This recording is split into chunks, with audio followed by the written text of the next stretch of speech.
Hey friends, and today we've got another Marvel Snap discussion video where we're going to be talking about one of the major issues with Marvel Snap's monetization that I believe no one's talking about, except us, because we're going to talk about it right now. So on the left side here, we've got an example. I mean, it's your right side, but it's my left. Anyways, whatever. Marvel Snap made $2 million in its first week. Report. Well, thank you so much, GameStop. I appreciate it. Wait a minute, this is not GameStop. This is GameSpot. This is not GameStop. Anyways, this is not Jamie, folks. Don't get excited, okay? To the moon. Anyways, so we have Marvel Snap was downloaded 5.3 million times and got $2 million. Not bad. That's pretty exciting.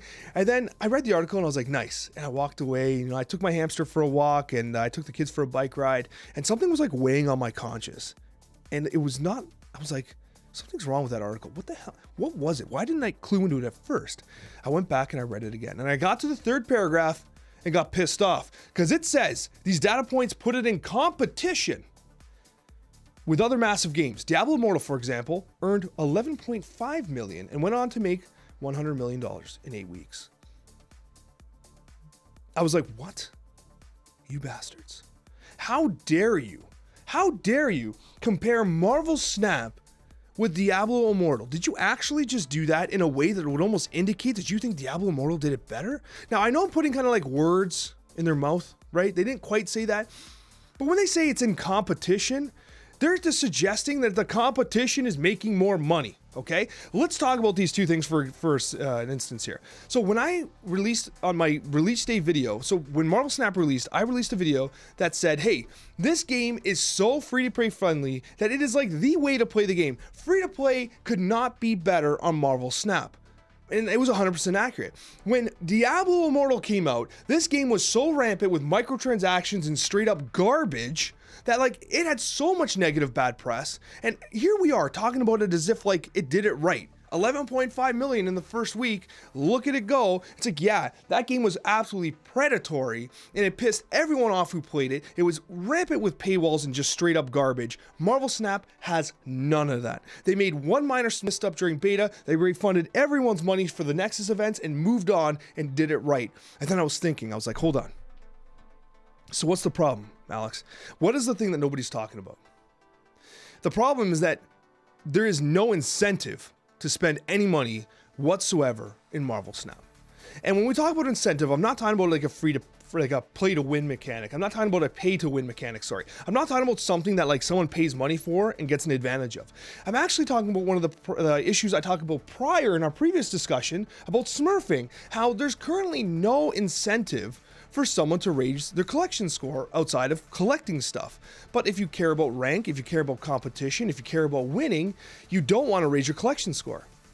Well, what's that have to do with Marvel Snap making money? Well, think about it. The way you spend your gold, well, the gold is the paid currency in Marvel Snap, is by re-rolling missions, so you can get more credits, you can upgrade more cards, which then progresses your collection score, which makes you face harder opponents, which then makes it harder for you to rank.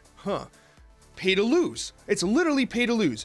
And then you have a situation where as you progress your collection level, like before, if you spend like 20 bucks on gold and you get credits with that gold, you can upgrade like 15 cards and you're like, sick, this is awesome. But then as you kind of progress, you start to realize like, hold on a second. I kind of got to get a card to infinity here. And that costs 500 credits.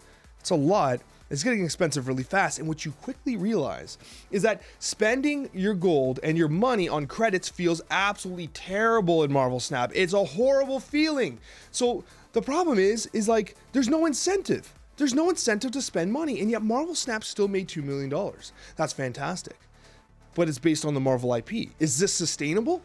Is 2 million enough in its first week? Is it making enough money? I don't want this game to disappear, right? But I don't want it to be predatory either. Where's the middle ground? Let's actually take a look in game and see what they have to offer and kind of have a discussion as to like what is actually driving its sales. All right, so we're in the shop. What's trying to take our money? What is incentivizing us to spend money? The first thing I'll say is I actually bought the starter bundle, so it's worth about $4, $4 to $5 depending on your region. It's not showing there anywhere, but it was 700 gold for a avatar and a variant of Captain America. But the 700 gold part was kind of important. So let's see how this game makes money. Where is its monetization? What actually feels good? So you have pixel variants that you can spend 700 gold on, which these pixel variants you unlock for free in the collection track, by the way. Not a lot of value. Okay, ooh, this is a nice one. It's Quicksilver, so we can buy a variant for one of the worst cards in the game for 1,200 gold. Well, how much is 1,200 gold? This is Canadian dollars, by the way. So 1,200 gold is approximately, we'll say 22 bucks Canadian. Well, that feels bad. I'm not going to spend 20 something dollars on a variant of Quicksilver. This card sucks. I mean, the variant's nice, but like, that's 20 bucks for that. No, not incentivized to spend that money, especially when you consider that throughout ranking, throughout the collection track, and in the collector's caches, and in the season caches, you get a chance to get variants, right? So why would I spend $20 on a variant? I'm not doing that. Fast upgrade, pure debate. All right, so we can buy credits with gold. Okay, so we can buy 500 credits 3 times and 150 credits 3 times a day. So what do you use the credits for? Well, you use the credits to upgrade your collection score. All right, so you upgrade your collection level, and then what happens? You face stiffer competition. Okay, why would I do that? Well, I guess because I don't want to rank anymore. But if I don't rank, then I don't get these rewards. I don't get the variant. I don't get the gold. I don't get the sexy card backs.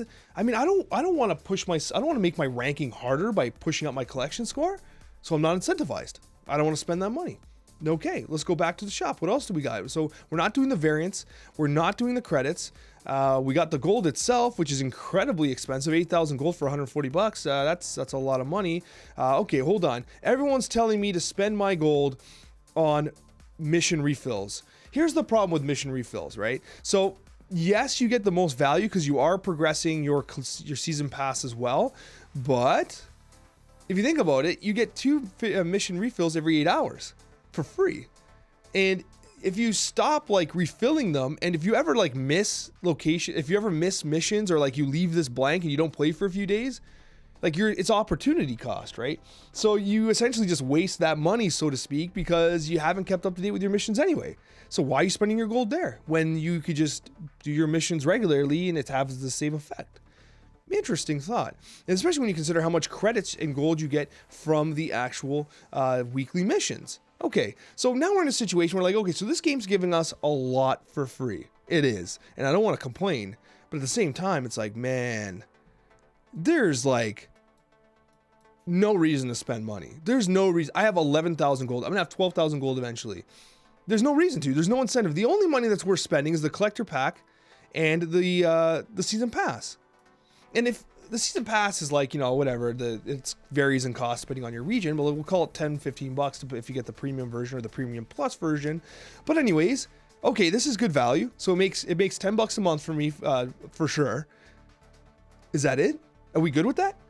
Is 10 bucks a month okay? I think it's okay. That's $120 a year. It's quite a bit. It's you know, two or three AAA games, an indie game, whatever it is, right? It's a lot.